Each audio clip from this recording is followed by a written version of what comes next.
India जो है वो जो G20 की लीडरशिप करते हुए कि जब पाकिस्तान के प्राइम मिनिस्टर जाते हैं या कोई रिप्रेजेंटेटिव जाता है उस तरीके से वेलकम नहीं किया जाता, जब इंडिया के जाते हैं तो वेलकम किया जाता है। रीजन क्या है इसकी?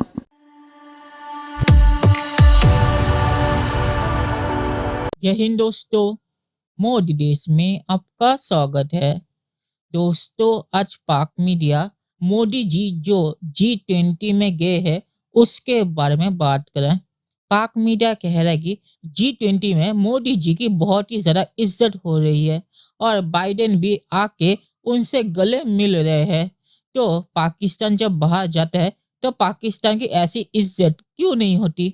और पाक मीडिया यहाँ पे ये भी बोल रहा है कि G20 में मोदी जी ही इशू डायरेक्ट कर रहे हैं। रशिया के मामले पर भी सभी ने भारत का जो पॉइंट ऑफ व्यू है उसे ही माना है कि ये युद्ध का समय नहीं है। तो G20 में भारत की इज्जत और भारत की ताकत देख के पाक मीडिया पूरा हैरान हो गया है। दोस्तों, ये वीडियो बहुत ही ज़्यादा मज़ेदार है, तो इसे आप पूरा ज़रूर देखिएगा। तो चलिए और इंतज़ार न करके ये वीडियो देखते हैं। मैं देख रहा था कि वो G20 ने ये कहा है कि हम रिजेक्ट करते हैं इरा ऑफ वॉर।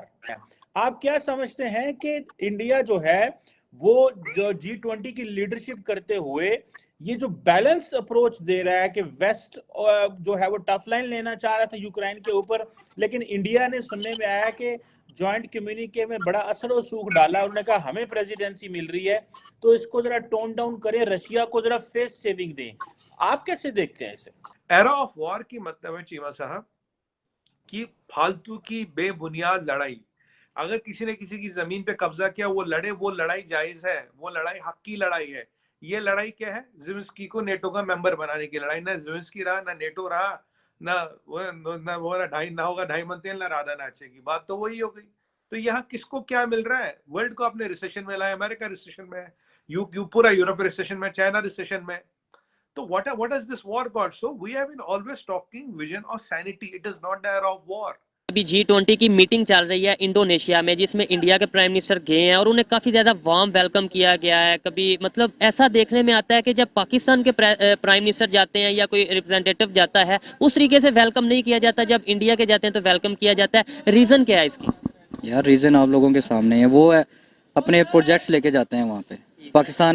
पाकिस्तान सिर्फ अपने मुफाद के लिए वहाँ पे जाता है कि जी इनको वहाँ से कोई इन पैसे मिल जाएं, फंड्स मिल जाएं, एड मिल जाए।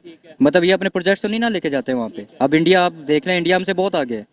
और हमारे जब जाते हैं तो शायद हमारा ये इशू होता है कि हमारे ना वहाँ पे सैलाब आ चुका है, इस टाइम फ्लड है, इस टाइम ये इशू है, तो हमें थोड़ा सा फंड दिया जाए, हमारे जो कर्जे हैं वो माफ़ किए जाएं। G20 की मीटिंग चल रही है इंडोनेशिया में, जहाँ पर जो इंडिया के प्राइम मिनिस्टर हैं उन्होंने अपना हिस्सा लिया, वो गए हैं। तो उन्हें बहुत ज़्यादा वार्म वेलकम किया गया है, बहुत ज़्यादा मतलब गले मिल के प्रॉपर उन्हें वेलकम किया गया प्रेजिडेंट्स की तरफ से। क्या वजह है? क्या आपको लगता है कि जब हमारे प्राइम मिनिस्टर जाते हैं तो उन्हें भी ऐसे ही वार्म वेलकम किया जाता है? जी बिल्कुल किया जाता रहा है। पास्ट में अगर हम देखें तो हमें भी बिल्कुल वार्म वेलकम किया जाता है, लेकिन पिछले कुछ अरसे में हमारी जो रेपुटेशन है इंटरनेशनल रिलेशंस में अगर देखी जाए तो हमारी इतनी कोई अच्छी नहीं रही, जिसकी वजह से हमें लोग उस तरीके से वेलकम नहीं कर रहे हैं। ऑब्वियसली इसका ये मसला मतलब नहीं है, कंफ्यूज नजर आ रहे होते हैं। कभी हम पर्ची से देख के पढ़ हमारे प्राइम मिनिस्टर पढ़ रहे होते हैं, कभी हमारे वो हेडफोन नहीं लग रहा होता तो मजाक बन रहा होता है।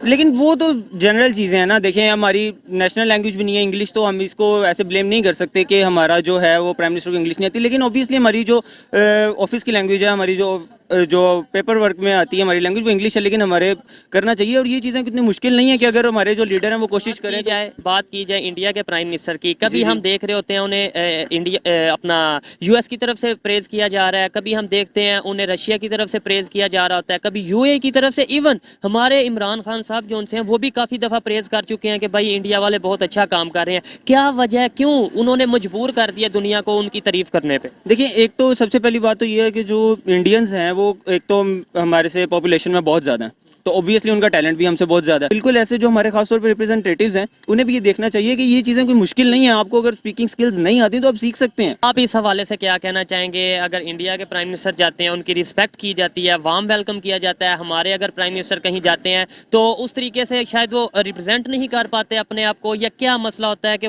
डिफरेंस नजर आता है? नहीं देखें, रिप्रेजेंट करना एक तो रिप्रेजेंट भी चलें कर ही लेंगे हम किसी ना किसी अंदाज में, उसका भी चलें कोई इशू नहीं, लेकिन पैसे जो हम जा रहे हैं, फर्ज करें कंट्री जा रहा है, वो कह रहा है जी मुझे कर्ज चाहिए, ये एक बुरा लगेगा। अगर वो कंट्री जाके मुझे मेरे मुल्क में इन्वेस्टमेंट चाहिए इतनी और आपको इतना रिटर्न मिलेगा उस पर, ये बिल्कुल अगली नेशन इसको बिल्कुल खुश भी होगी। वेरी इम्प्रेसिव जो इन्होंने बात की है, यही मेरा मतलब पॉइंट ऑफ व्यू भी यही है। डेफिनेटली जी, जहाँ तक जो है वो इंडिया का या मोदी साहब का ताल्लुक है, तो इस वक्त जो है आप यूं समझ लें कि वहाँ पे जो है वो यूनाइटेड स्टेट ऑफ अमेरिका और चीन के बाद जो मेन प्लेयर है वो भारत है।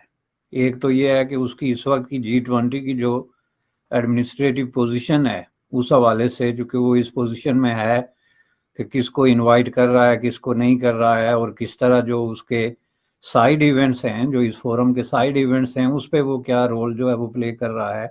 चलिए दोस्तों, इस वीडियो पे बात करते हैं।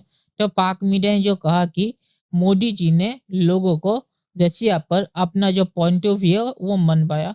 भारत ने किसी को कोई चीज़ नहीं मनवाई। दुनिया ने भारत का रशिया पर भारत ने जो पॉइंट ऑफ व्यू लिया था उसे इसीलिए माना क्योंकि वही सही था।